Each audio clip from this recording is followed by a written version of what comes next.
call them. I see there's some questions on the board, so maybe I misunderstood.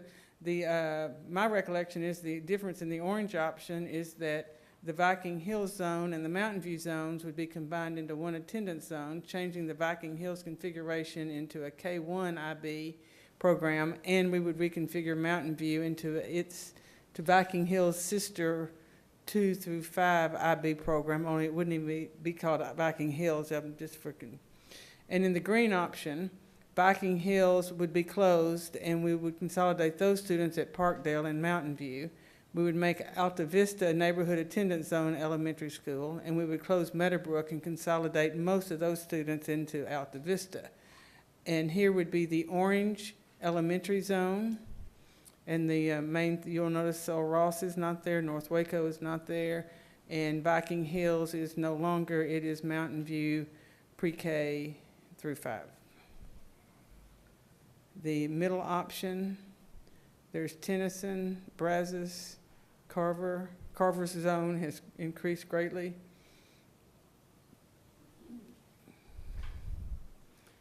Green.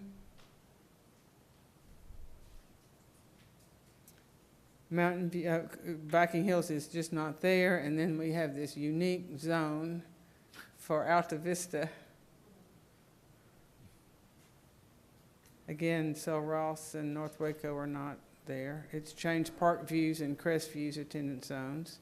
This is the middle level green option, which as I think of it, it probably is the same option as the orange one.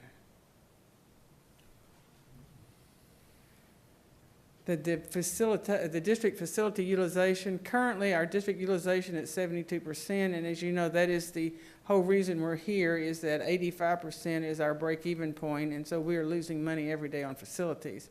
In the green option, it's a 93% elementary utilization rate, orange option 92, middle school is 84, high school 74, the 86, 85. I mean, this isn't anything to argue about, it's just to kind of show the difference. And that's it on that. So we could either go back to the beginning.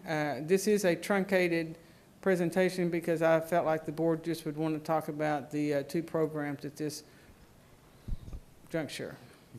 Thank you, Dr. King. Board members, we've spent a lot of time looking at this. We want to make sure everybody's comfortable with what the administration's taking out, obviously, and I know we were trying to get to a point of consensus on a single plan and then decided that there were some differences that needed to be flushed out with input. But does anybody, as you're sitting here this evening, have any additional revisions or things that you would like to see changed or considered in either the orange plan or the green plan before we begin the process of getting input? Mr. Manning. Dr. King, remember I asked that question about the 8th grades going to the high schools? Yes, sir. Mr. Manning had asked if we put all the 8th grades at the high schools, Right. What that would do to the capacity at the high school. And then we would put, I'm not certain if we would make the middle schools 5, 6, 7, and leave the elementaries. That's some options that the board would like to, may want to discuss. Well, I guess the other question, which I looked in the demographics, I couldn't find it. I was trying to find out how many 8th graders do we have? It's in the report. Yeah, we have each report by grade. I think maybe it would be more productive right now to discuss that concept rather than whether it would fit, because obviously it would fit and it would bring down, it would bring the high schools more to capacity. I don't think it would get them to capacity, but it would certainly get them closer. Then that would probably mean closing a middle school like Brazos and probably, well, if you put the 5th grade, if you put the 5th grade in the 6th grade, I don't think you'd want the 5th graders with the 7th graders, so we'd probably need to close more than one middle school. So students then would go to one school, K through 5, another school, 6, 7, And then high maybe schools, start high school starting in 8th grade? 8 to 12. Well, you'd ask everybody to come up with different ideas. Well, I mean, I believe that, you know, that integrating the eighth graders at the high schools, I think is not that big of a change. And the idea was that also, like I said, it may very well possibly bring all the high schools up to the capacity that Dr. Kane is looking for. Okay, Mr. Pettis. Mr. Manning, I disagree with you. Eighth graders in high school is a big change, just like sixth graders in the middle school is a big change also. You look at the size of these students and the eighth graders compared to a ninth grader and a sixth grader compared to a seventh and eighth grader. And it's quite a size, and you'll see a lot of bullying in that area also because of their age. So that's how I disagree. But one more thing. Mr. Pettis. Going back to the, Dr. Kane, if we should keep Jefferson more open, where else could we? How much does it cost us to keep Jefferson more? Let me talk to the opposite. To close a high school, you do a cost avoidance of about $650,000 to $750,000 a year. So it's more of a cost avoidance when it's closed. That also makes your two other schools being underutilized, so there would be a cost there that we would have, unless we close enough middle schools. Again, there's not a middle school to close. You know, I'm trying to balance out keeping a high school open, because I actually asked Dr. Tempera, I said, what have we not thought of? Tell me something that, no matter how off the wall, something, just give me an idea to take back to them. And she really felt like that we'd fleshed, of course, there could be, instead of this elementary, it's that elementary, but our real capacity issue is at the high school, which is the largest. Now, we could either say, keep, you know, all three high schools open, close as many other schools as possible to keep the capacity as close to 85% as possible, which we would not get to, but we would be closer. But I don't know that we would want to squeeze up that many elementary and middle schools to do that. I mean, the board might choose to do that. But do you feel like we couldn't pick up those academies and keep them intact as much as we've committed to being able to do that and keeping them? Well, it's not really for me to say. It's Mr. Correa. Oh. He already said that everything would fit in there, but I'm still in favor of keeping Jefferson more where it's at. But if we can find another way or other places that we can cut, that way we can keep that school open. Well, actually, Mr. Manning probably had the best idea. If the idea is to keep A.J. Moore open, I mean, if we start from that premise, then the next logical thing is fill up the high schools. If that's the most expensive thing we have, which it is, and that's the most empty thing we have, then it would be filling that up. As he was saying that, I was thinking, what if we made one of them a ninth grade center? You know, because we keep talking about closing. Now, I'm just talking off the wall, okay? Make one of them a ninth grade center, except that still we'd just be moving kids around, unless in the ninth grade center you had eighth and ninth graders. Like make university the eighth and ninth grade of the district, and make A.J. Moore and Waco High, or vice versa, make Waco High your eighth and ninth grade. I mean, if the goal of the board is keep open those three high schools, that would, well, no, then that high school wouldn't be the one we make 8-9 wouldn't be a high school. It would be for high school kids.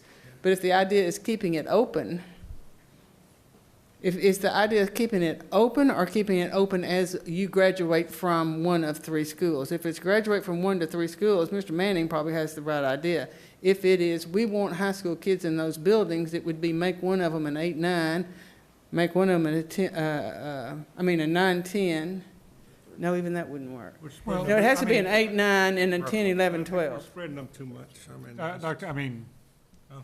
my recollection is, in that initial report that we received in the notebook, there's an appendix that Dr. Tepera's company prepared where they studied the groupings of the various configurations.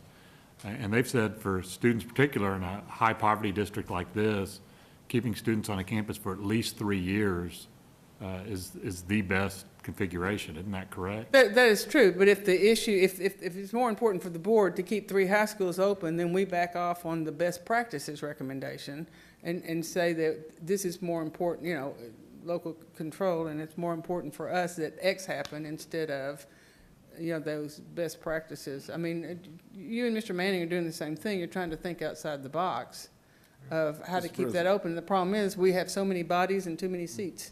Mr. Manning? Well, we just found out it's approximately 3,200 eighth graders. graders? So that would, if you spread them out, No, wait. No way. Wait, no. It's got to be maybe a look- thousand. No, that's middle schoolers. middle schoolers, okay, Okay, 32. so divide that by 3. Well, And you- well, I I mean, mean, just- but we don't know particularly how many is in the eighth grade.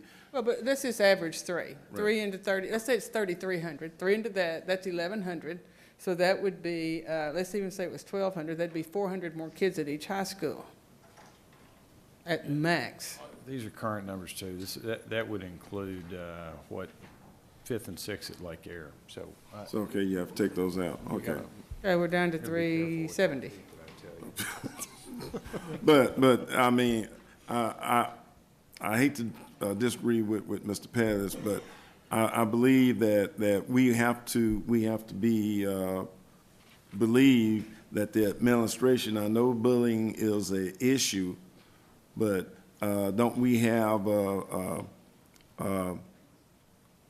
policies in place to cover that? We have policies, we've been piloting a very interesting program at Brazos that seems to be working well, but there are a lot of excellent anti-bullying, and we shouldn't have bullying even if we don't have 8th grade there. Right. So, I mean, I don't, that's why I'm saying, I don't think it will end up being a major issue. I think that no matter where you go, even probably in kindergarten, you probably got some bullies in kindergarten. But I just Maybe don't that's the think, one we expelled or suspended. that's one that we expect. One tough 3-year-old. When we go to the community on the 5 town hall meetings, I'd like for us to throw the idea of 8th graders going into high school. I want to feel that effect. I want to feel what they say. I want to hear what they say and then make a decision after that. Because I think that's very important to throw to the community. Let them know that we're thinking of putting 8th graders in high school. What do you think? You know, I don't like the idea, but maybe they do. You know? That's, again, everything you see is open. At the end of the night, whatever the board decides, that's exactly what we're going to, you know, and it could be, here's our proposals. However, we want to ask you these questions, or we would like to hear what you have to say tonight about this bullet, that bullet, or that bullet. I mean, that'd be an option. Our town hall meetings will be structured the way we want them structured, and I never thought of having a, what do you think about this section, but I guess here, I think the community's going to have an opportunity to give any feedback they want to give. And again, the 2 proposals we're rolling out there are sort of trying to define and give us a starting point to get that feedback. And we're not wed to those. We're not, they're, again, just trying to get us to the starting line so we can begin getting input. And if we have an overwhelming number of folks who come forward and say, we'd like you to consider 8th grade going into high school, I think we can do that. What I don't want to do is come up with so many different proposals that there's no focus to the meeting, that we get out there and we're looking at, you know, instead of 2 proposals, we're out there at 4, 5, or 6 different things, and all of a sudden we're just sort of floundering. And so, now, I think we need to be sensitive to the impact we get. We're going to have scribes at every meeting. There'll be a written report of everything that's said. And I think if we get the feedback, that's something, again, we're doing these early enough in January, so as a board, we can digest that input and come up with, again, maybe an entirely different plan than what we have. and so- even on our website, if you don't go to the meeting, you can send